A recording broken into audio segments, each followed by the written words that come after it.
2025. The second one is April 26th of 2025. And then in cause number 25, DCCR 1233, there's a new evading arrest or detention with previous convictions from August 5th of 2025 that has now been indicted.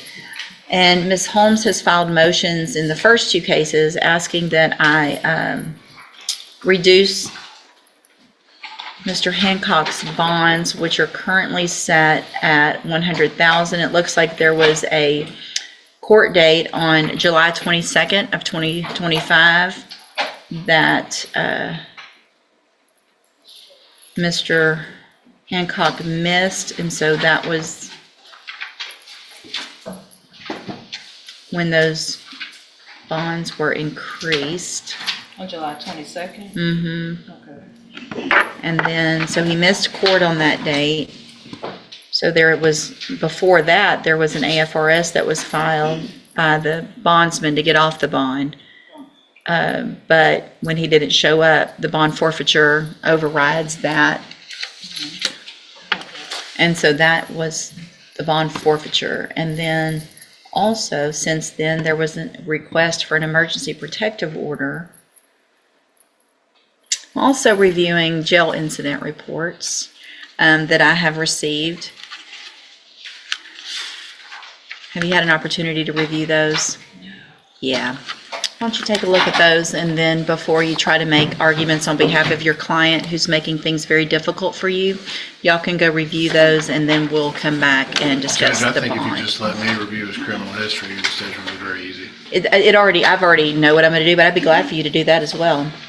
Go ahead. He's habitual on this continuing violence against the family case. He has a total of, I believe, 10 prior felonies. And on these two evadings, the state jail and evadings with prior evading convictions, he has a total of 7 evadings. And the most recent one was picked up when he was arrested in August while he had warrants for these pending cases.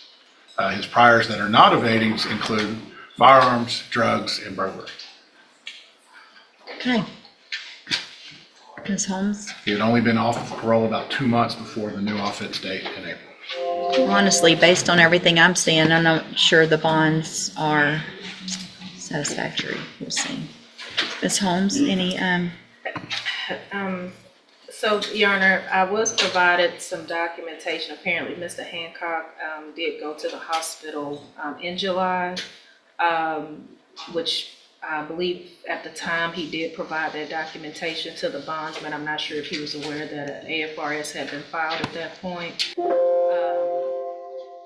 He is aware that he needs to behave in the jail. really, you're aware of that?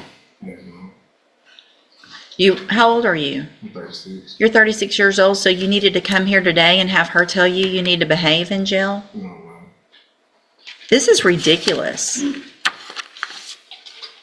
These people are just going to work and trying to do their job. That's all. Yes, ma'am. You know, I mean, that's what the rest of us do. We go to work, we do our job, we go home, we live our lives, and we don't have punks like you acting like this and treating us this way when we're at our job. The way you have spoken to the officers, the female, they disrespect you first. Do you think you earned their respect? You're in jail. You follow the rules. Their job's just to do their job. If it's time, you don't get to make decisions in jail. You don't get to decide when you turn the lights on and off. You don't get to decide when you go to bed or when you eat. It's not your decision anymore. That's what happens when you continue to violate the law. You've lost your right to make those decisions. So it's their decision to try to keep everybody in order out in the jail the best they can. And the way you have spoken to them and threatened them is actually a violation of the law, and you could end up with more cases for threatening a correctional officer. So just keep going, keep stacking it up. I'm sure a jury later will love to hear all of that. They'll love to hear it. You're looking at 25 to life on one of your cases. Keep it up. Let's see what happens. Because a jury will see all of this. And if you think I'm going to take some great deal that they're going to negotiate, or you think Mr. Nichols is going to give you some great, This is where things start going off the rails.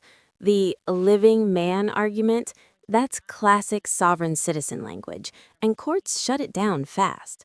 The judge already sees where this is heading, and he's not playing along. factors, your criminal history, the fact that you did miss court, the fact that your bondsman had already filed an AFRS, your jail incident reports. I am also going to find in cause number 25 DCCR 1233 that your bond is insufficient, and in that case I'm going to raise your bond to $100,000. A condition of all of these bonds, if you make them, will be that you will be required to wear a GPS monitoring device and you will be on house arrest. So if you make these 3 bonds, you will be on house arrest. You're not allowed to leave your house unless you have my permission. And you will be also ordered, and it should already be in a bond condition, in cause number 25 DCCR 0738, to have absolutely no contact, no communication at all with the complaining witness. Do you have that name handy? I do, Your Honor. Janesha Butler. Janesha Butler? Jamesh. Jamesh. JAMAYSHA. So you cannot have any contact whatsoever with that person. Do you understand? That also includes when you're in jail. So there's no sending messages through that email system or anything like that to her through anybody else. That'll be a violation of your bond, and your bonds will end up raised even more. You understand? All right, I'll reset it for for an announcement. We'll deal with all of the cases at that time. Thank you, Your Honor. Thank you.